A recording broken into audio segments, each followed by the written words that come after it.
जगन्नाथ भट्ट नाम के एक व्यक्ति थे, उनकी पत्नी का नाम था किशोरी। क्या नाम था? किशोरी। व्रजमंडल में रहने लगे थे तो बाहर के, किसी कारणवश उनकी पत्नी की मृत्यु हो गई।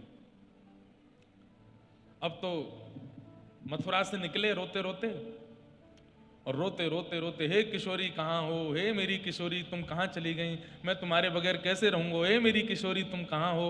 और बस रोते रोते रोते जैसे ही घेवर वन बरसाने पहुंचे तो श्री प्रिया प्रियतम दोनों लीला कर रहे थे, और लीला करते करते अचानक से किशोरी जी रुक गई। श्याम सुंदर, ये मुझको कौन पुकार रहा है? ये मेरो नाम ले ले करके इतने आर्त भाव से कौन रो रहा है? ये इतनी पीड़ा में, इतनी वेदना में कौन रुदन कर रहा है? ठाकुर जी बोले, अरे प्रियाजू, अरे श्यामाजू, ये आपकी याद में नाय रो रहा है। ये एक व्यक्ति है, वाकी घरवारी चली गई है, वाको नाम किशोरी है, वाके काजे रो रहा है। श्री प्रिया जी इतनी भावुक हो गई, बोले कि वो भले ही अपने घरवारी के काजे रो रहा हो, पर किशोरी मूल नाम तो मेरो ही है, मूल नाम तो मेरो ही है। और वो जा भाव से रो रहा है, जा वेदना से रो रहा है, मुंह से देखो नहीं जा रहा हो, मुंह से सुनो नहीं जा रहा है। किशोरी जी कह रही है, याकू कृपा करनी है, याकू दर्शन देना।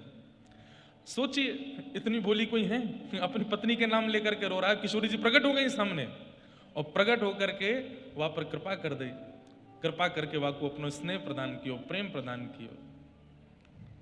सहज स्वभाव पर नवल किशोरी।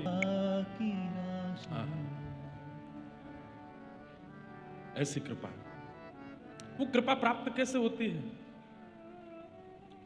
ये वृक्ष ही कृपा करके किशोरी जी से मिलवाएंगे, ये यमुना जी ही कृपा करके किशोरी जी से मिलाएंगी, यहां की रजरानी ही कृपा करती है, ये गोपेश्वर महादेव ही कृपा करते हैं।